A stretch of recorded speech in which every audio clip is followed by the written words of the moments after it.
আমাদের সবার বাসাতেই ছোটখাটো অনেক কিছুই আমরা ফেলে দিই যেগুলো আবার নতুন ভাবে ব্যবহার করা যায়। যেমন ধরুন এই বোতলটা, এটা মূলত ছিল একটা গার্লিক সসের বোতল। সস শেষ হবার পর বহুদিন ধরে এক কোণে পড়েছিল, আসলে কোনো কাজেই লাগছিল না। একবার ভেবেছিলাম ফেলে দিব, তবে ফেলে দিতে গিয়ে কেন যেন মনে হলো যে দেখি এটাকে কোনোভাবে কাজে লাগানো যায় কিনা। বরাবরই আমার এই জিনিসটা আসলে খুব ভালো লাগার একটা জায়গা।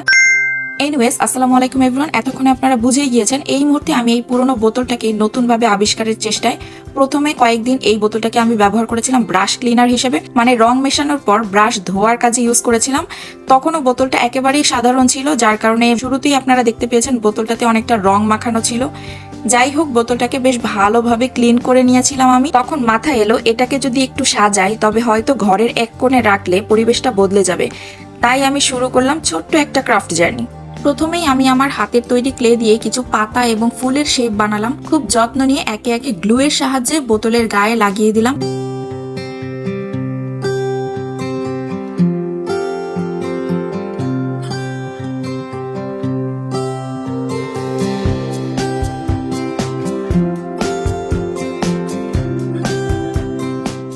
সবগুলো ডিজাইন শুকাতে দিলাম কিছুটা সময়।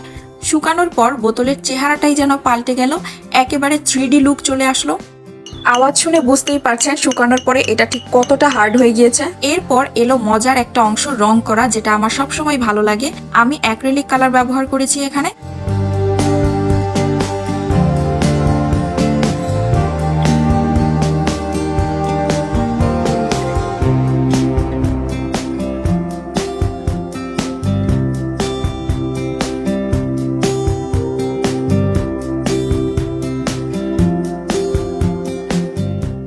পাতাগুলোকে সবুজ আর ফুলটাকে উজ্জ্বল কমলা লাল রঙে দিয়েছিলাম।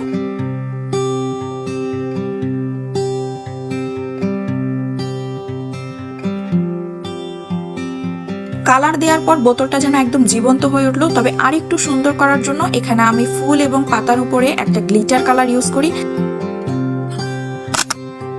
রং করার পর আরো বেশ কিছুক্ষণ সময় এটাকে আমি ভালো করে শুকিয়ে নিয়েছি। সত্যি বলতে বোতলটা এবার একটা নতুন রূপ পেল। এবং সবশেষে আমি ভার্নিশ ব্যবহার করেছি, কারণ ভার্নিশ দিলে শুধু রংটা চকচকে হয় তা নয়, বরং দীর্ঘদিন টিকে থাকে, ক্লে ভেঙে যায় না, এছাড়া কালারও উঠে যায় না। ভাবুন তো, যেই বোতলটা একসময় ফেলে দেওয়ার মতো ছিল সেটাই এখন ঘর ডেকোরেশনের খুব সুন্দর একটা অংশ। তাই আমি সবসময় বলি যে জিনিসগুলো আমরা অকারণে ফেলে দেই সেগুলো দিয়ে আবারও নতুন কিছু তৈরি করা যায়। একটু যত্ন, একটু কল্পনা আর সামান্য পরিশ্রম, এই তিনটা জিনিস থাকলে যে কোনো পুরনো জিনিস নতুন করে জন্ম নিতে পারে। শেষ টাচ হিসেবে আমি এতে মানি প্লান্ট রাখলাম।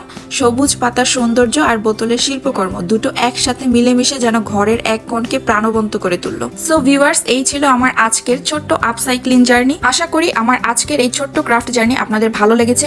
যদি সত্যিই আমার আইডিয়াটা কাজে লাগে অথবা কোনোভাবে অনুপ্রেরণা পান তাহলে লাইক দিন, শেয়ার করুন, আর অবশ্যই আমার চ্যানেলটা এক্ষুনি সাবস্ক্রাইব করে ফেলুন। সামনে আরো অনেক নতুন নতুন আইডিয়া আর ক্রিয়েটিভ কাজ নিয়ে হাজির হব। ততদিন ভালো থাকবেন, সুস্থ থাকবেন। আল্লাহ হাফেজ।